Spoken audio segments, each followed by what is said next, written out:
ഈ പഴയ ബുള്ളറ്റുകളിലൊക്കെ ഇങ്ങനൊരു ഫ്യുവൽ നോബ് ഉണ്ടായിരുന്നു. അപ്പം ഈ ഒരു ഫ്യുവൽ നോബ് എന്ന് പറഞ്ഞു കഴിഞ്ഞാൽ നമുക്ക് മെയിൻ ഫ്യുവലും ഉണ്ടായിരുന്നു, നമുക്ക് അതേപോലെ തന്നെ റിസർവ് ഫ്യുവലിലോട്ടും ഇതാക്കാൻ പറ്റും, അല്ലെങ്കിൽ ഫ്യുവൽ ഓഫ് ചെയ്ത് ഇടാൻ പറ്റും അല്ലേ. ഇത് ഇത്രയും കാര്യങ്ങൾ നമുക്കറിയാവുന്ന കാര്യങ്ങളാണ്. പഴയ ബുള്ളറ്റിൽ മാത്രമേ ഈ സാധനം ഉള്ളൂ, ഇപ്പോഴത്തെ ബുള്ളറ്റുകളിൽ ഇല്ല. ഇപ്പോഴുള്ള വണ്ടിക്കൊന്നും ഈ ഫ്യുവൽ നോബും ഇല്ല. പിന്നെ നിങ്ങൾ സ്കൂട്ടറിലൊക്കെ കണ്ടിട്ടുള്ളത് പോലെ ചോക്കെന്ന് പറഞ്ഞൊരു സാധനമുണ്ട്. നമ്മൾ വണ്ടി സ്റ്റാർട്ട് ചെയ്യാൻ പ്രയാസപ്പെടുമ്പോൾ ഈ ചോക്ക് വലിക്കുമായിരുന്നു. അപ്പോൾ ഈ ചോക്കും ഇല്ല, ഈ ഫ്യുവൽ നോബും ഇപ്പോഴിറങ്ങുന്ന ബൈക്കുകൾക്കൊന്നുമില്ല. അപ്പോൾ അതിൻ്റെ കാര്യം എന്തായിരിക്കും? അതിൻ്റെ കാര്യം എന്ന് പറഞ്ഞു കഴിഞ്ഞാൽ ഈ ഫ്യുവൽ സിസ്റ്റം ഉണ്ടല്ലോ, അത് കുറച്ച് ഡിഫറെൻ്റ് ആണ്. ഈ ഇൻടേക്ക് വാൽവിലേക്ക് നമ്മൾ ഈ ഫ്യുവൽ വരുന്നതുണ്ടല്ലോ, ഈ വരുന്നത് കൊടുക്കാനായിട്ടൊരു മെക്കാനിസം ഉണ്ട്. ആ മെക്കാനിസം നമുക്കൊരു കാർബറേറ്റർ എന്ന് പറയുന്ന ഒരു സാധനമായിരുന്നു ചെയ്തുകൊണ്ടിരുന്നത് നേരത്തെ.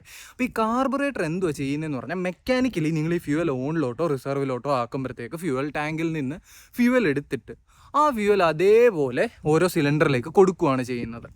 പക്ഷേ ഈ ഇപ്പം ഉള്ളതെന്ന് പറഞ്ഞാൽ ഫ്യുവൽ ഇഞ്ചക്ഷൻ എന്ന് പറഞ്ഞൊരു സിസ്റ്റം ഉണ്ട്. അപ്പോൾ ഫ്യുവൽ ഇഞ്ചക്ഷൻ എന്ന് പറഞ്ഞാൽ ഒരു ഇലക്ട്രോണിക് സിസ്റ്റം. അത് എന്ന് പറഞ്ഞു കഴിഞ്ഞാൽ ഇത് കറണ്ട് വേണം ഇത് വർക്ക് ചെയ്യാൻ. കറണ്ട് എന്ന് പറഞ്ഞാൽ ബാറ്ററി ഉണ്ടല്ലോ, അതുവഴിയാണ് ഇത് വർക്ക് ചെയ്യുന്നത്.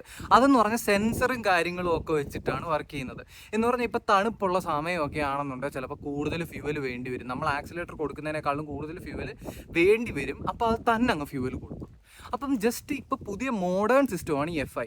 അപ്പം ഈ FI എന്ന് പറഞ്ഞാൽ ഫ്യൂവൽ ഇഞ്ചക്ഷൻ. ഇപ്പോൾ ഈ ഫ്യൂവൽ ഇഞ്ചക്ഷൻ കറക്റ്റ് നമുക്ക് എഞ്ചിന് വേണ്ട അത്രയും ഫ്യൂവൽ കൊടുത്ത് സ്റ്റാർട്ട് ചെയ്യും, എഫിഷ്യൻ്റ് ആയിട്ട് സ്റ്റാർട്ട് ആവും. പക്ഷേ ഇപ്പോൾ കുറച്ചുകൂടെ സ്മൂത്തർ, സ്റ്റേബിൾ, കൂടുതൽ മൈലേജ് തരുന്നത് FI ആണ്. അപ്പം എന്താണ് FI കൂടുതൽ മൈലേജ് തരുന്നതെന്ന് ചോദിച്ചാൽ, എഞ്ചിന് ആവശ്യമുള്ളത് മാത്രമേ കൊടുക്കത്തുള്ളൂ. എല്ലാ സിലിണ്ടറിലും ഒക്കെ ഈക്വൽ ആയിട്ടാണ് കൊടുക്കുന്നത്. പവർ കറക്റ്റായിട്ട് ഡെലിവർ ആവുന്നുണ്ട് FIയിൽ.